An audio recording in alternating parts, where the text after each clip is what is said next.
Economics class Hindi medium.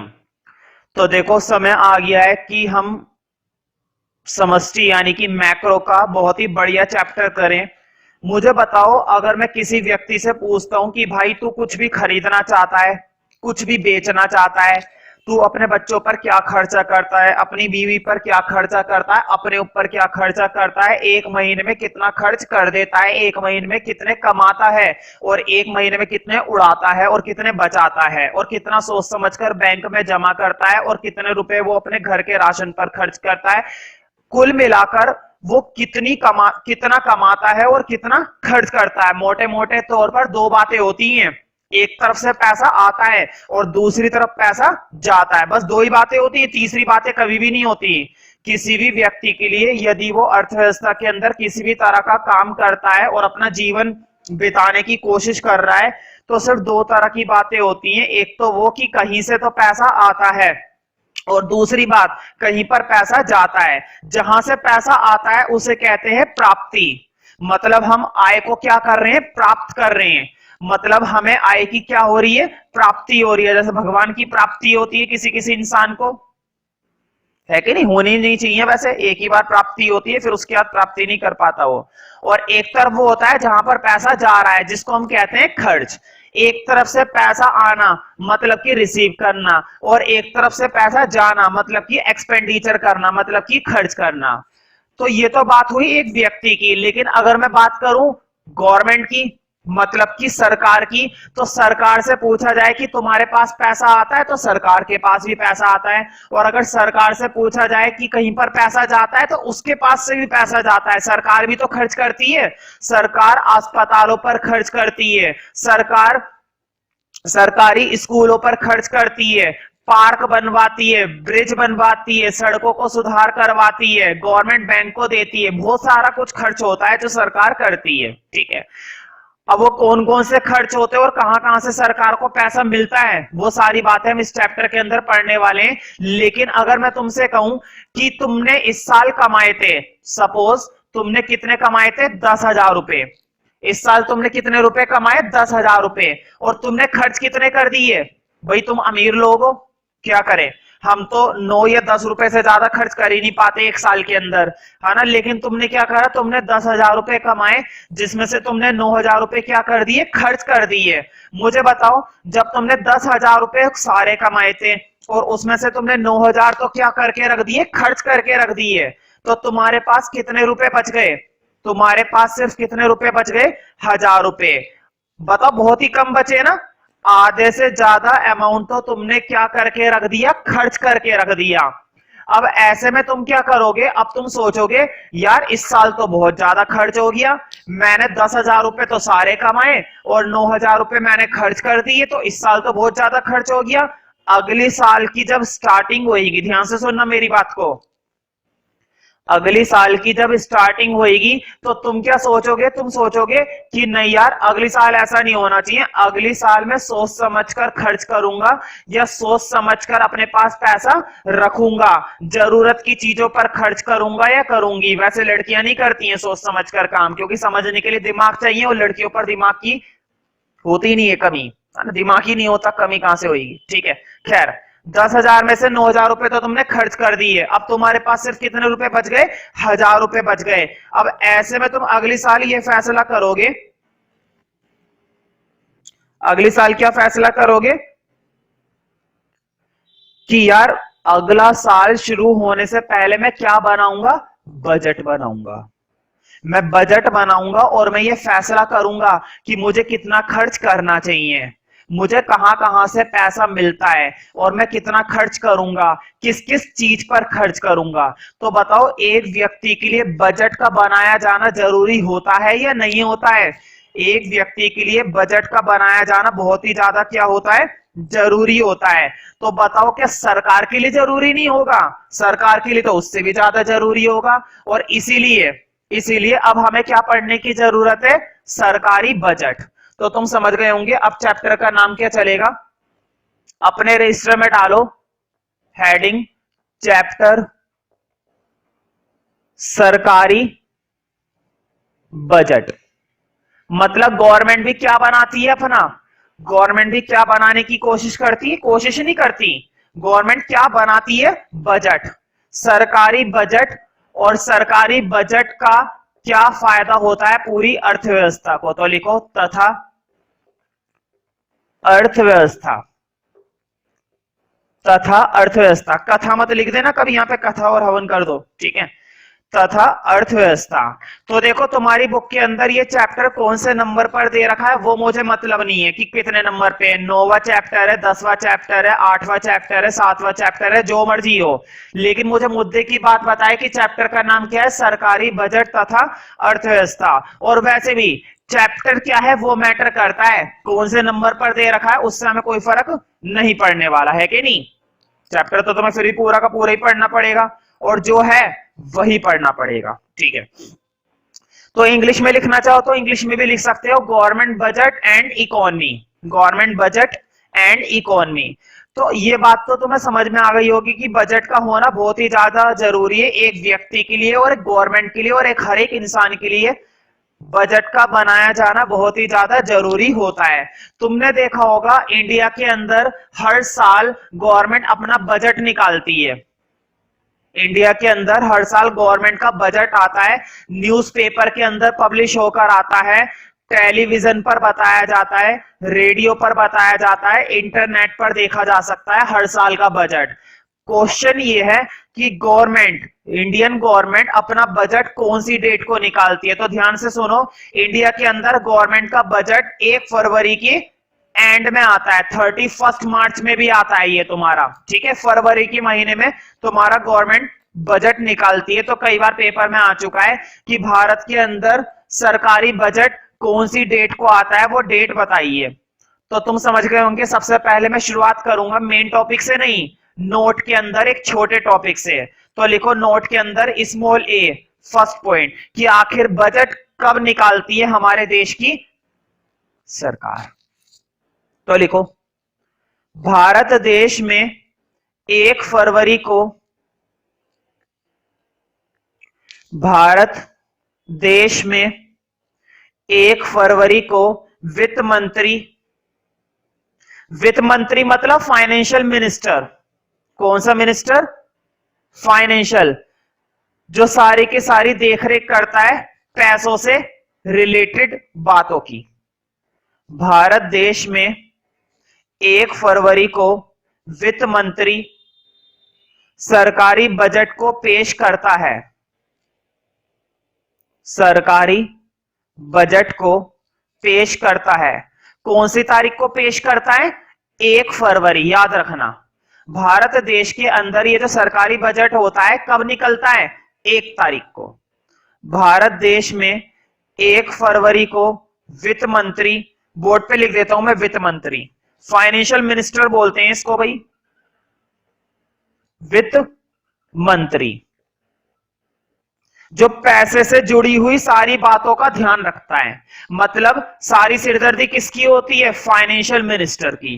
कहां से कितना रुपया आया है, कहां पर कितना रुपया जा रहा है, गवर्नमेंट ने कहां पर किस क्षेत्र में किस चीज के लिए किस तारीख को और कितना खर्च किया था।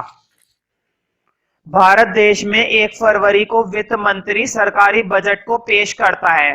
मुझे बताओ बजट के अंदर यही तो बातें होती हैं, कितने रुपए आए, कितने रुपए गए, कहां से कितना आया, कब आया, क्यों आया, और कहां पर गया, कितना गया और क्यों गया, मैंने कितना खर्चा करा, कितना बचाया, कितना बचाया जाना जरूरी है। तो बताओ मेरी जितनी भी स्थिति होगी, चाहे वो अच्छी स्थिति हो, है ना, पैसों के मामले में चाहे मेरी स्थिति अच्छी हो और पैसों के मामले में चाहे मेरी स्थिति बुरी हो, दोनों तरह की स्थिति का उल्लेख किसके अंदर किया जाता है? इसी बजट के अंदर किया जाता है। तो लिखो इसी के अंदर पेश करता है।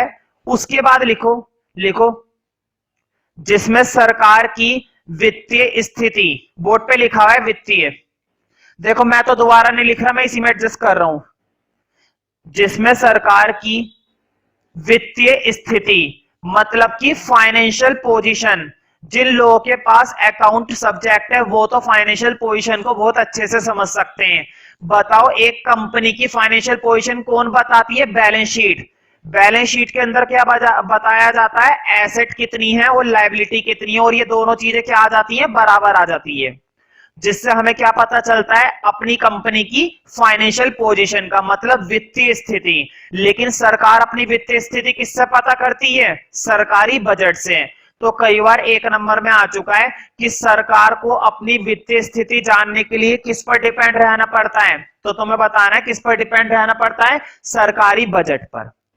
क्योंकि वित्तीय स्थिति के बारे में कौन बताता है सरकार को, सरकारी बजट, जिसमें सरकार की वित्तीय स्थिति के बारे में बताया जाता है।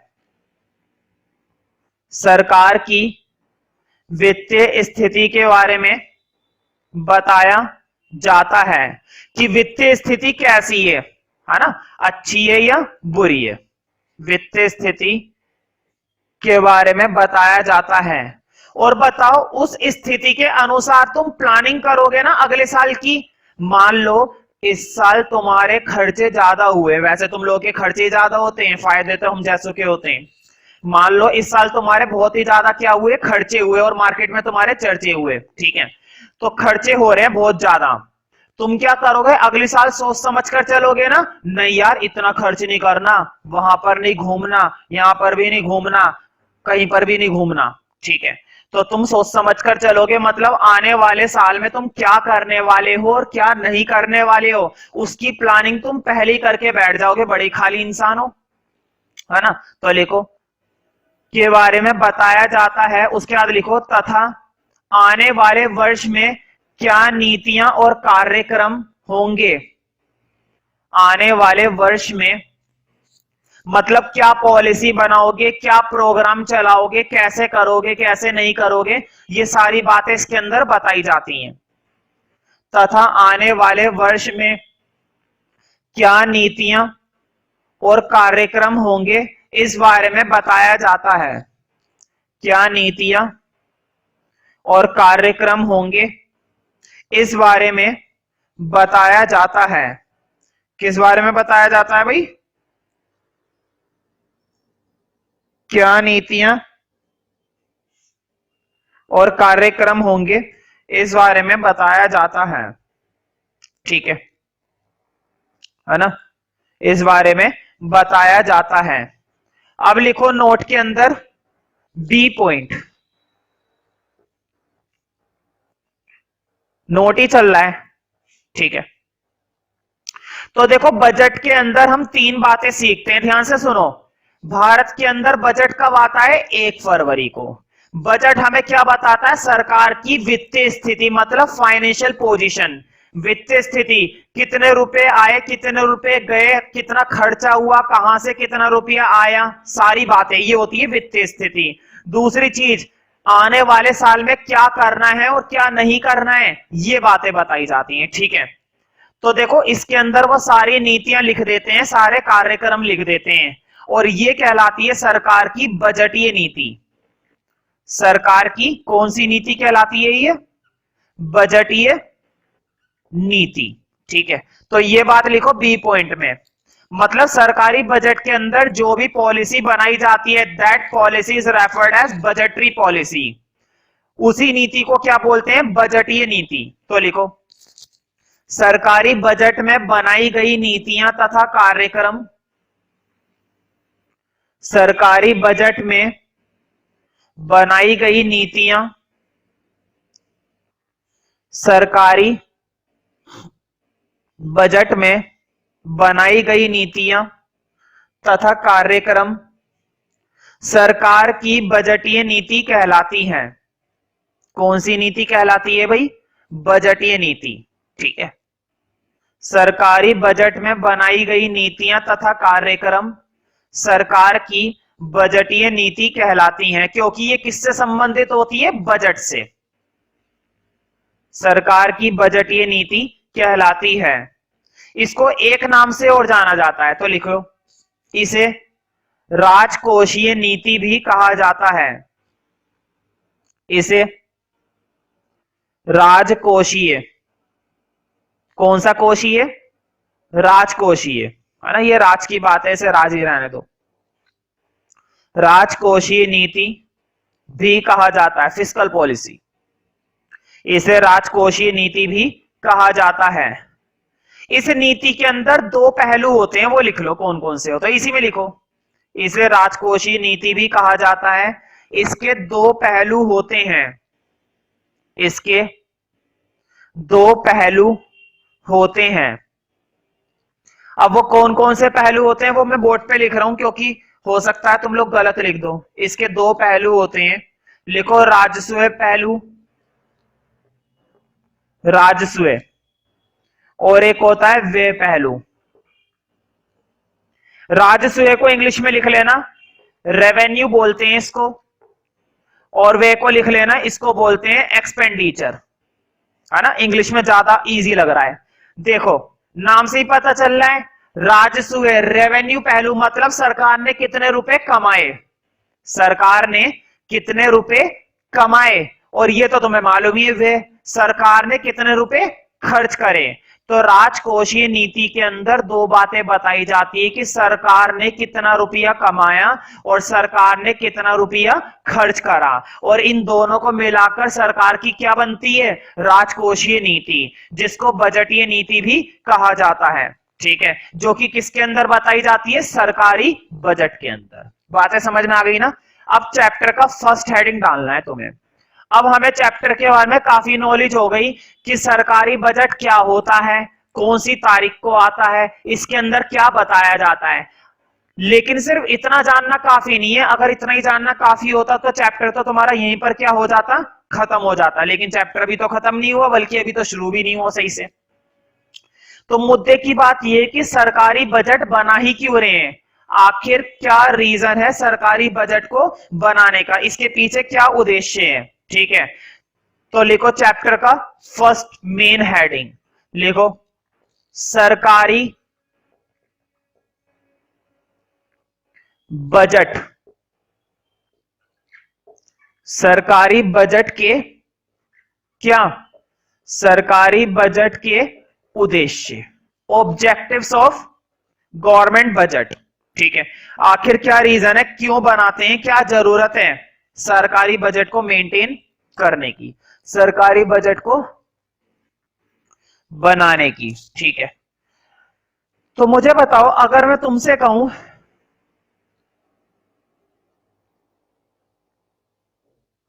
देश का विकास करना है, क्या करना चाहते हो तुम, देश का विकास करना चाहते हो, तो मुझे एक बात बताओ, एक देश का विकास कब हो सकता है, अगर एक देश को डेवलप करना है, तुम्हें अच्छी पोजीशन पर पहुंचाना है, तो अच्छे तरीके से क्या होगा, सबसे पहले तुम बोलोगे कि सभी लोगों को रोजगार मिले, पहली बात।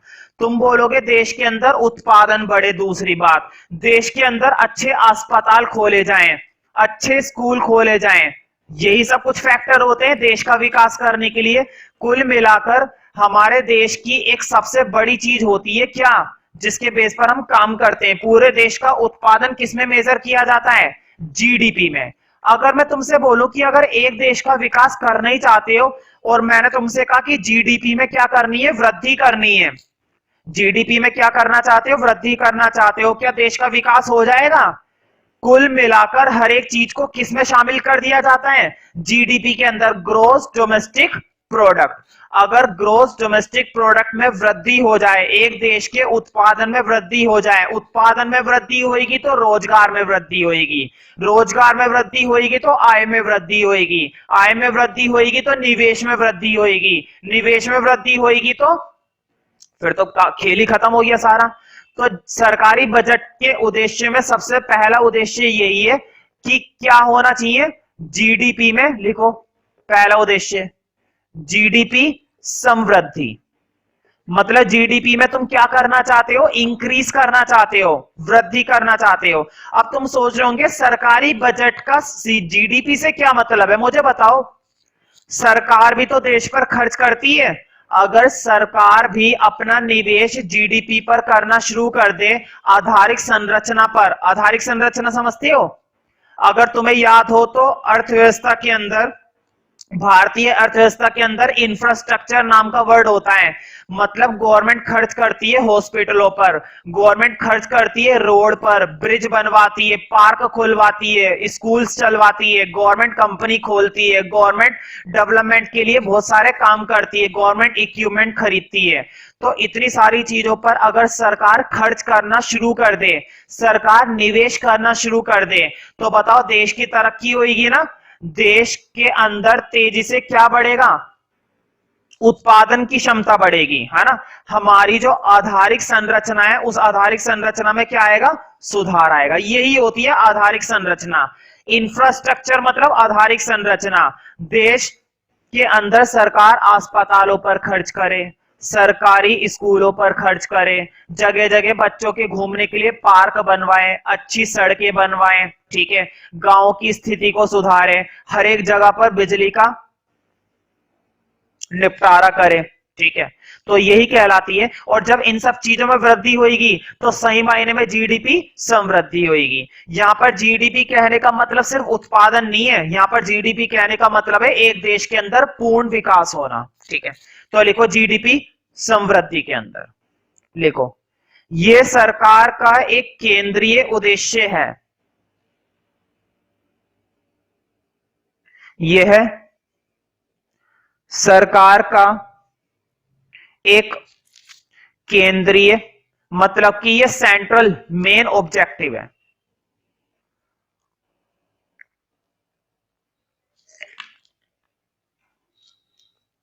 ये सरकार का एक केंद्रीय उद्देश्य है। कौन सा उद्देश्य है भाई, केंद्रीय मतलब कि मेन ऑब्जेक्टिव, केंद्रीय उद्देश्य है।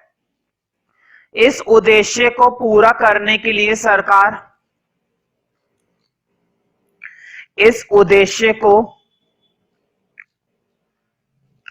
पूरा करने के लिए सरकार,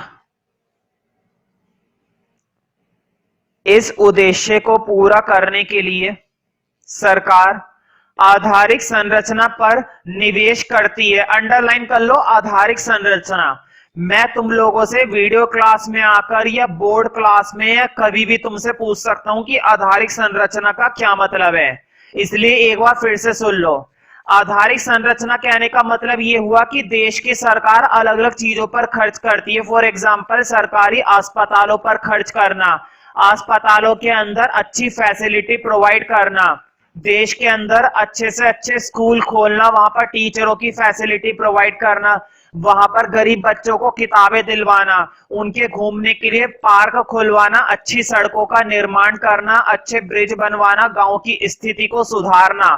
बहुत सारी चीजें जो आधारिक संरचना में आती है, लेकिन खर्च कौन करती है, सरकार। तो अगर सरकार आधारिक संरचना पर निवेश करेगी, सरकार आधारिक संरचना पर मतलब कि इंफ्रास्ट्रक्चर पर निवेश करेगी, तो देश की स्थिति सुधरेगी। मुझे बताओ आज पहले के मुकाबले अच्छे हॉस्पिटल हैं, अच्छे स्कूल खुले हुए हैं, आने जाने के लिए अच्छी फैसिलिटी है, मेट्रो की फैसिलिटी है, आजकल कम्युनिकेशन सर्विस इतनी अच्छी हो गई है, जगह जगह ब्रिज बनवाए जा रहे हैं, सड़कों का निर्माण हो रहा है, गांव की स्थिति सुधर रही है, हर एक तरीके के बच्चे को मुफ्त में शिक्षा दी जा रही है। वो बात अलग है वो बच्चा पढ़ता नहीं है, तुम्हारी तरह नालायक होता जा रहा है, ठीक है, तो बर्बाद कर रहे हो तुम्हारे जैसे बच्चे आधारिक संरचना को। लिखो इस उद्देश्य को पूरा करने के लिए सरकार आधारिक संरचना पर निवेश करती है, आधारिक संरचना पर निवेश करती है। और बताओ निवेश तो करती ही है, गवर्नमेंट क्या वसूल करती है, टैक्स लेती है ना। तो गवर्नमेंट को टैक्स ज्यादा लेना चाहिए कम लेना चाहिए, कम लेना चाहिए। भाई गरीब इंसान है, टैक्स नहीं देने वाले, ठीक है, तो टैक्स नहीं देना चाहिए, लेना चाहिए। और साथ में क्या देनी चाहिए, आर्थिक सहायता देनी चाहिए। आर्थिक सहायता मतलब जो लोग बहुत ही ज्यादा गरीब है जैसे कि मेरी तरह, तो उन लोगों को क्या दी जानी चाहिए, आर्थिक सहायता। सस्ती चीजें देनी चाहिए, है ना, पहनने के लिए अच्छे कपड़े सस्ते रेटों पर देने चाहिए, ठीक है। लिखो आधारिक संरचना पर निवेश करती है तथा करों पर छूट देकर, कर होता है ना भाई टैक्स, बोर्ड पे लिखा हुआ है, करों पर, करों पर छूट देकर और आर्थिक सहायता देकर,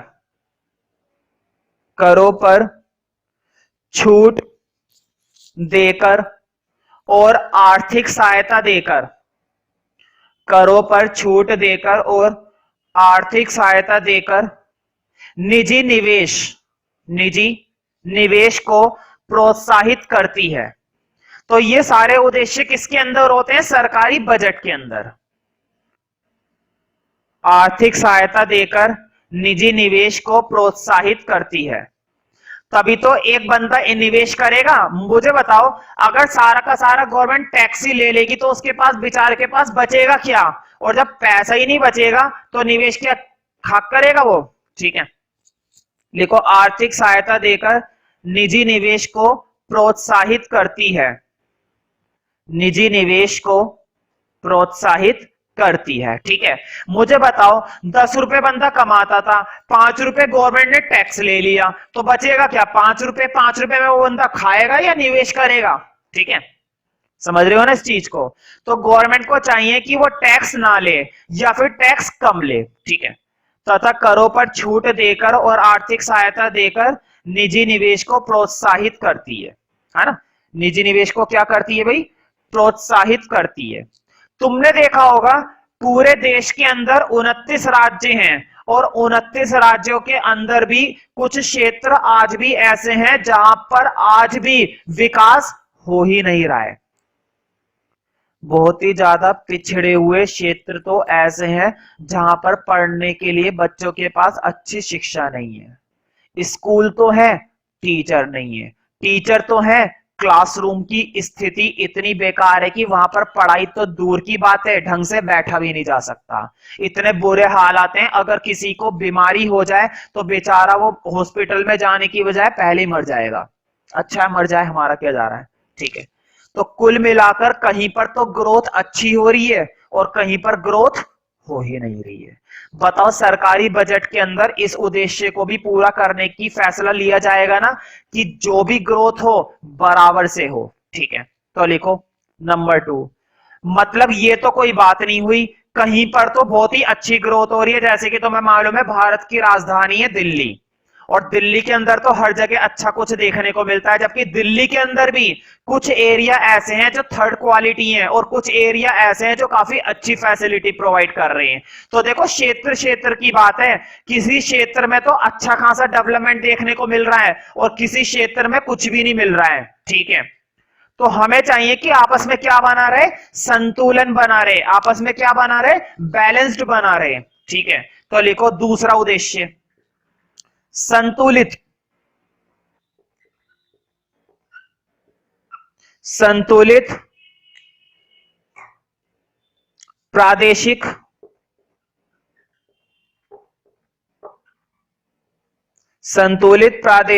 समृद्धि। प्रादेशिक, तुम्हें ये शब्द बहुत ही अजीब सा लग रहा होगा, ये कैसा वर्ड आ गया? तुम लोग लिखना चाहो तो इसको इंग्लिश में लिख सकते हो, इंग्लिश में ज्यादा आसान रहेगा। सिर्फ यही वाला वर्ड, प्रादेशिक का मतलब होता है रीजनल।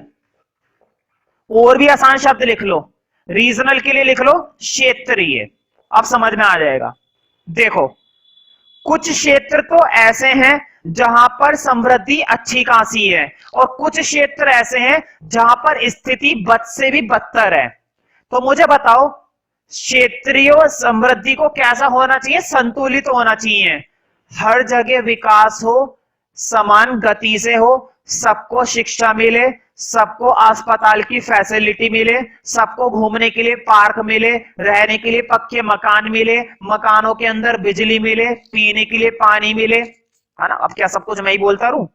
ठीक है, तो संतुलित, ये थोड़ा सा गलत हो गया, प्रादेशिक होता है, आ का डंडा और आएगा इधर, जल्दबाजी में डंडे को नीचे गिर गया था वो। ठीक है, कोई बात नहीं, हमने उठा दिया। हम वैसे भी गिरे लोगों को उठा सकते हैं, है ना, और उठाए लोगों को गिर सकते हैं। खैर, संतुलित प्रादेशिक समृद्धि, तो तुम्हें क्या चाहिए? तुम्हें कुछ नहीं चाहिए, तुम्हें यह समझना चाहिए कि हमें क्या करनी है, हर एक क्षेत्र में ग्रोथ करनी है और वो भी बराबर से करनी है ना। हालांकि होने वाला कुछ ऐसा है नहीं, ठीक है, लेकिन लिखो फिर भी उद्देश्य है, क्या करें, मजबूरी है। तो गवर्नमेंट ने कुछ कानून भी बना रखे हैं वैसे तो, क्या गवर्नमेंट ने क्या बना रखे हैं इस बात को लेकर, कुछ कानून बना रखे हैं, जिसमें से एक फेमस लॉ है सेज, है ना, SEZ।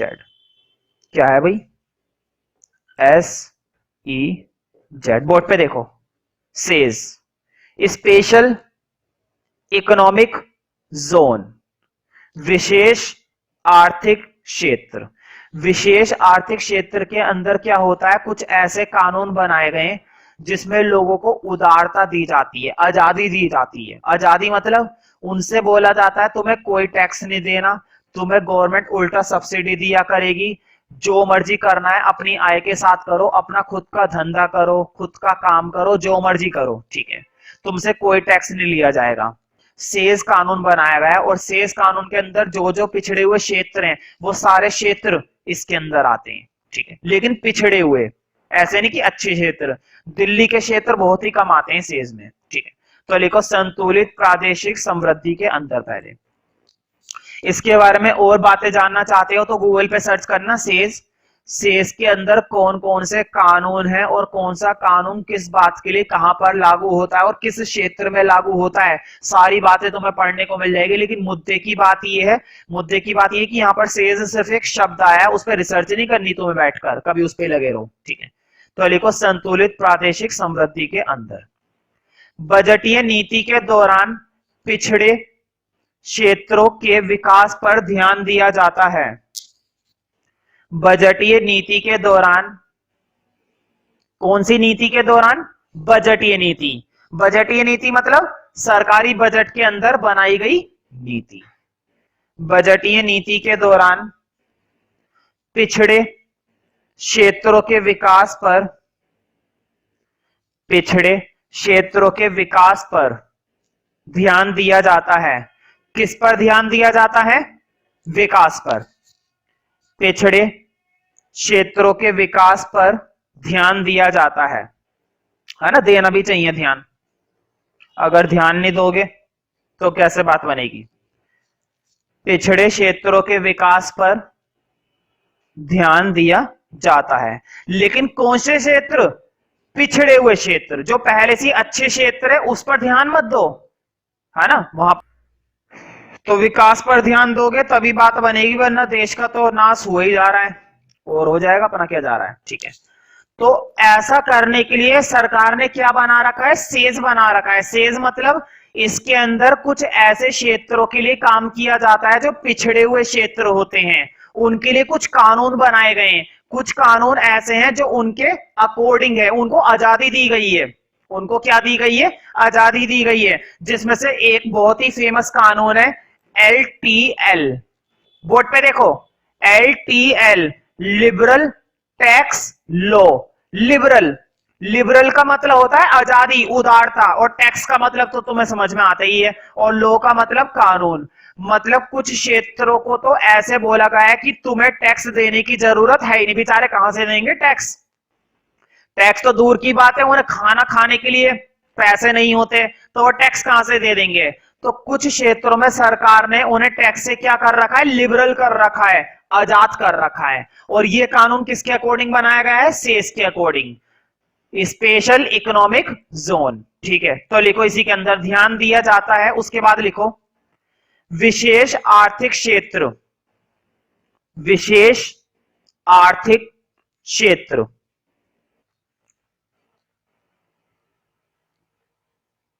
विशेष आर्थिक क्षेत्र। बोर्ड पे देखो, विशेष, तुम सोच रहे होंगे मैं क्यों लिखवा रहा हूं, है ना, सोचते रहो, मैं नहीं बता रहा। विशेष आर्थिक क्षेत्र, ब्रैकेट में लिखो नीचे, मतलब मैं तो नीचे लिख रहा हूं, तुम्हें उधर ही लिखना है साइड में ब्रैकेट में।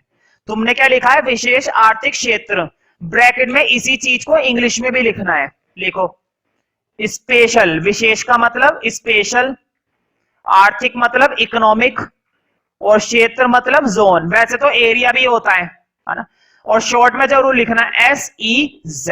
अब कर दो ब्रैकेट बंद, समझ में आ गया ना। तो इसके अंदर उन क्षेत्रों को शामिल किया जाता है जो पिछड़े हुए होते हैं, और उन पिछड़े हुए क्षेत्र के लिए कौन सा कानून बनाया गया है, उन पिछड़े हुए क्षेत्रों के लिए कानून बनाया गया है LTL, लिबरल टैक्स लॉ, मतलब उन्हें टैक्स ना देने की क्या दे दी गई है, आजादी, कि उन्हें टैक्स नहीं देना है। बेचारे देंगे भी कहां से, है ना, उनके खुद के तो लाले। तो लिखो विशेष आर्थिक क्षेत्र, ब्रैकेट में लिख लिया, स्पेशल इकोनॉमिक जोन यानी कि सेज, विशेष आर्थिक क्षेत्र यानी कि स्पेशल इकोनॉमिक जोन, ठीक है, ब्रैकेट कर दो बंद। हाँ, ब्रैकेट के बाद लिखो, लिखो जिसके लिए उदार कर कानूनों का, फिर से देखो, जिसके लिए उदार कर कानूनों, अब देखो इसको ही ब्रैकेट में लिखना, लिबरल कर मतलब टैक्स और कानून मतलब लॉ, LTL, ब्रैकेट में जरूर लिखना, जिसके लिए उदार कर कानून हो, उदार का मतलब होता है आजादी, उदारता, ठीक है, जिसके लिए, याद है ना, उदारीकरण, लिबरलाइजेशन, वैश्वीकरण, ग्लोबलाइजेशन, निजीकरण, प्राइवेटाइजेशन, याद है ना, LPG पॉलिसी थी, जिसके लिए उदार कर कानूनों का सहारा लिया जाता है। किसका सहारा लेते हैं, उदार कर कानूनों का। और तुम्हें मालूम है आजकल एक दूसरे का ही सहारा लेकर चलते हैं, खुद में तो दम होता नहीं किसी में, एक दूसरे का सहारा लेकर बचने की कोशिश करते हैं। जिसके लिए उदार कर कानूनों का सहारा लिया जाता है, उदार कर कानूनों का सहारा लिया जाता है। तो कई बार पेपर में आ चुका है, देखो बोर्ड पे कई बार पेपर में आ चुका है, विशेष आर्थिक क्षेत्र के अंदर कौन सा कानून शामिल है जो महत्वपूर्ण होता है। तो विशेष आर्थिक क्षेत्र में कौन सा कानून है, उदार कर कानून, ये एक अच्छा उदाहरण है इसका, तो लिख लो ये बात इसमें, सहारा लिया जाता है। विशेष आर्थिक क्षेत्र में उदार कर कानून एक अच्छा उदाहरण है, विशेष आर्थिक क्षेत्र में उदार कर कानून, विशेष आर्थिक क्षेत्र में उदार कर कानून एक अच्छा उदाहरण है, उदार कर कानून एक अच्छा उदाहरण है, उदाहरण है, ठीक है, मतलब कि कुछ भला करना है तो तुम्हें इस कानून का सहारा लेना ही पड़ेगा। जैसे कि एक इंसान के लिए जरूरी होता है पीने के लिए पानी, उसी तरह से इन पिछड़े हुए क्षेत्रों के विकास के लिए जरूरी है ये कानून, ठीक है। अब लिखो तीसरा उद्देश्य, मुझे बताओ अगर मैं तुमसे पूछूं, तुम एक उत्पादक हो, अगर तुमसे पूछो तुम अपने संसाधन कहां पर लगाओगे, तुम कहोगे मैं अपने संसाधन उस पर लगाऊंगा या मैं अपने संसाधन उस पर लगाऊंगी जहां से मुझे ज्यादा से ज्यादा क्या मिलेगा, लाभ मिलेगा। लेकिन जरा मुझे बताओ तुम अपने प्रॉफिट पर फोकस करोगे ना, लेकिन गवर्नमेंट क्या चाहती है, गवर्नमेंट प्रॉफिट को फोकस नहीं करती, गवर्नमेंट चाहती है कि देश का क्या हो, कल्याण हो, सामाजिक कल्याण हो, जिस चीज की जरूरत है वहां पर संसाधन लगाए जाएं और जिस चीज की जरूरत नहीं है वहां पर संसाधन ना लगाए जाएं। तो सरकार का उद्देश्य ये होता है, तो संसाधनों को वहां से हटा करके जहां पर जरूरी नहीं है वहां पर लगाना जहां पर जरूरी है, जिससे समाज का क्या हो सके, कल्याण हो सके। तो संसाधनों का फिर से क्या करती है गवर्नमेंट, बंटवारा करती है, आवंटन करती है, क्या बोलती है, संसाधनों का फिर से क्या होना चाहिए, आवंटन होना चाहिए। तो लिखो संसाधनों का आवंटन, आवंटन का मतलब होता है बंटवारा। गवर्नमेंट क्या करेगी, गवर्नमेंट संसाधनों को वहां पर लगाएगी जहां पर जरूरत है और जहां पर लगने से सामाजिक कल्याण हो सके, जहां पर लगने से लोगों को रोजगार मिले, जहां पर लगने से देश की जरूरत पूरी हो, ना कि प्रॉफिट मैक्सिमाइज हो, ठीक है। तो लिखो संसाधनों का आवंटन, तीसरा उद्देश्य संसाधनों का आवंटन। बताओ वैसे जनरली एक उत्पादक कहां पर लगाता है संसाधन, संसाधन वहां पर लगाता है, उस वस्तु पर लगाता है जिसकी कीमत ऊंची होती है, क्योंकि ऊंची कीमत से उसे ऊंचे लाभ मिलेंगे। एक उत्पादक क्या चाहता है? एक उत्पादक वहां पर अपने पैसे लगाने की कोशिश करेगा जहां पर अच्छी खासी कीमत मिल रही है। ठीक है, तो देखो, संसाधनों का आवंटन उच्च कीमत वाली वस्तुओं की तरफ ज्यादा आकर्षित होता है। मतलब संसाधनों का बंटवारा कहां पर किया जाता है? वहां पर किया जाता है जहां पर कीमत कैसी होती है? उच्च, मतलब ज्यादा होती है। संसाधनों का आवंटन उच्च कीमत वाली वस्तुओं की तरफ ज्यादा आकर्षित होता है। संसाधनों का आवंटन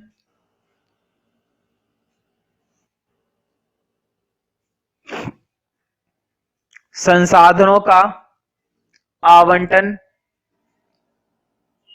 उच्च कीमत वाली वस्तुओं की तरफ उच्च कीमत वाली वस्तुओं की तरफ ज्यादा आकर्षित होता है। मतलब जिन वस्तुओं की कीमत ज्यादा होती है वहां पर हम बंटवारा करते हैं। क्यों करते हैं? क्योंकि इससे क्या मिलता है? क्या? अंगूठा? अंगूठा नहीं, लाभ। तरफ ज्यादा आकर्षित होता है क्योंकि इससे लाभ अधिकतम हो जाता है।